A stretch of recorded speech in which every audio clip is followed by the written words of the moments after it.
Earlier on, I mentioned this beautiful four-wheel ride behind us as a Forza 4 car. That's correct to an extent, but it doesn't really explain its presence nor give it its full name. I thought Dan here might be able to help me out. Dan, could you explain the presence of this beautiful vehicle on the show floor here and what its connection is with Forza 4? So this is the 2012 BMW M5. It's actually first being debuted to the public here at Gamescom, which is a big change, frankly, in the automotive industry. Usually a car like this would be debuted in its production form like this at a show like Frankfurt. But what's been shown in the past has all been concept cars, and this is the first time anyone's getting a really close look at the production car. It's also featured in the game. So in Forza Motorsport 4, you can drive the BMW M5 for the first time before customers even get their first car. And you can experience it in Auto Vista. So use Kinect to open up the doors, get inside, get different points of interest on the car, and find out more detail. Can you tell us how this collaboration came about? Well, we had great success on Forza Motorsport 3 working with Audi. And I think a lot of the automotive world kind of took notice and saw that actually this is a really natural partnership where video games have become a much bigger part of just pop culture, and it's a much broader part of accepted media. And I think the automotive world has said, we really need to start looking at this more seriously. So we started talking with BMW about this car, and it turned into a really wonderful partnership because they were willing to show the car in locations like this for us. And how does this, as you pointed out, it is actually in the game. How does this appear in the game? Is there a specific, well, actually, just if you could tell us how it appears in the game. Well, so the car is downloadable on day one, so it's something that you can go bring into your game. And when you bring it in, you can experience it in Auto Vista and go open up the car, doors, and what have you. It's also available to race in Quick Race and with Kinect, or you can go into the career mode and you can buy the car. Now, it's a fairly expensive car, so you do have to save up your credits in-game to buy it in-game. But once you buy it, you can paint it, you can tune it, you can upgrade it, and of course you can race it on amazing tracks like the Hockenheim Ring. And obviously enough, one of the big things about Forza 4 that was sort of shown at E3 is obviously enough that Kinect experience that you can have with it. And you're saying there about actually being able to look at the car, really enjoy having a look at the car interior and such like that. But also you mentioned the racing as well. How have you went about coupling Forza's realistic edge to the Kinect experience that can be enjoyed by the whole family? Well, Kinect is completely integrated throughout the game in a very natural way. We didn't want to force it here and force it there. We really took a step back and thought, what is Kinect good for? What is our game good at? And how can we make the marriage feel very natural? So we have Kinect head tracking. You can turn your head left to right as you're driving with a controller or with a wheel. We also have Kinect voice, where you can jump around through the whole game. Of course, we have Auto Vista, as we were just discussing. And then you can do Kinect driving. Now, if you think about this more realistically, it's not a replacement of the controller.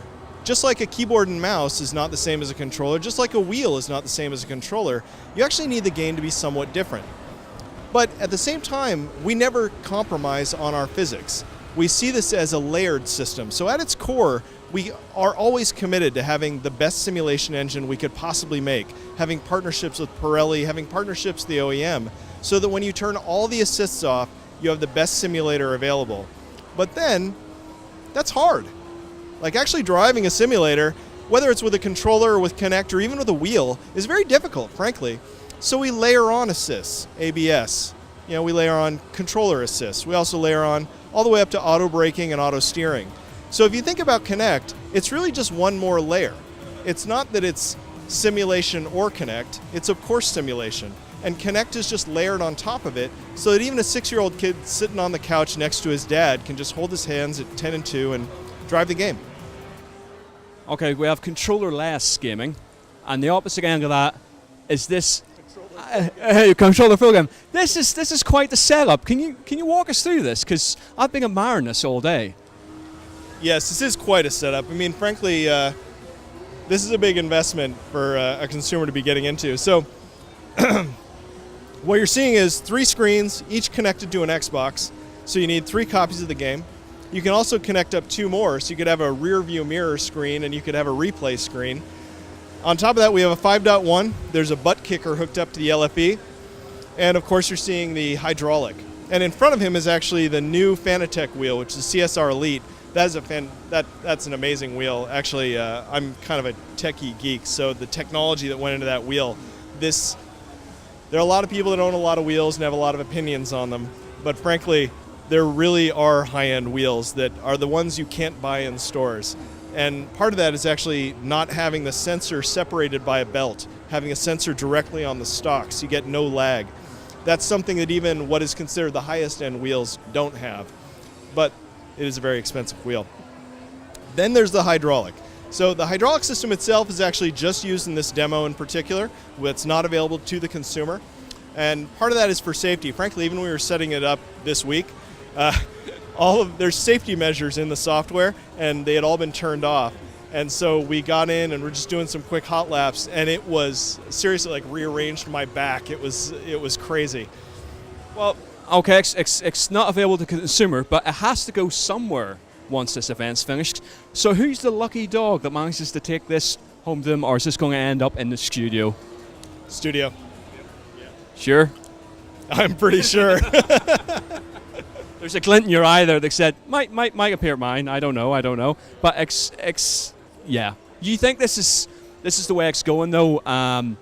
That we'll get to a point in a few years where these sort of setups will not only be for specialists, but actually will be available almost as a done deal to make that driving experience proper, realistic, as perfect as it can be outside actually getting into the car itself. Well, our goal is really to have options that we give the consumer. So they've got everything from the Speed wireless wheel all the way up to a more affordable Mad Catz wheel, and then the CSR Elite, this incredibly realistic wheel with great pedals. This triple screen, you can go set that up, and it really comes down to what investment level you're looking to get into when you're doing simulation gaming. And that's what Forza is all about. If you just want to sit on the couch with Kinect and drive with your hands, that's not a huge investment.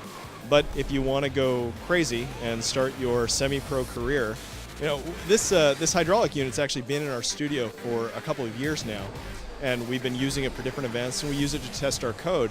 We've also had pro race car drivers come in.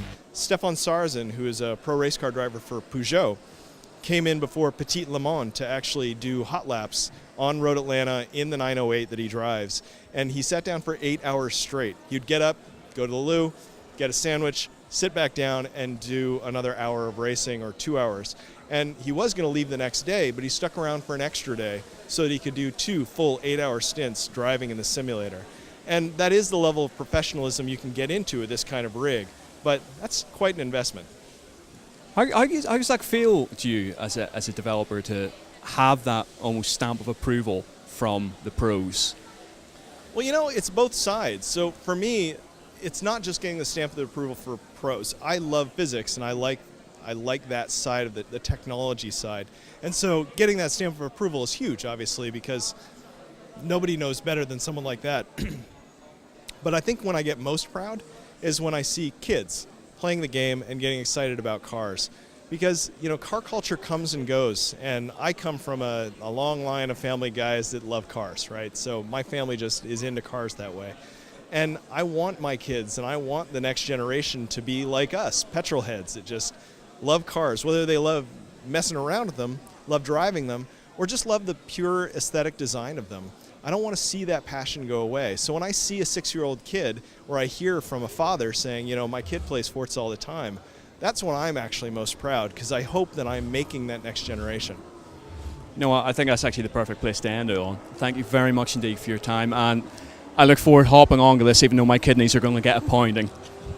Cheers. Thanks very much indeed.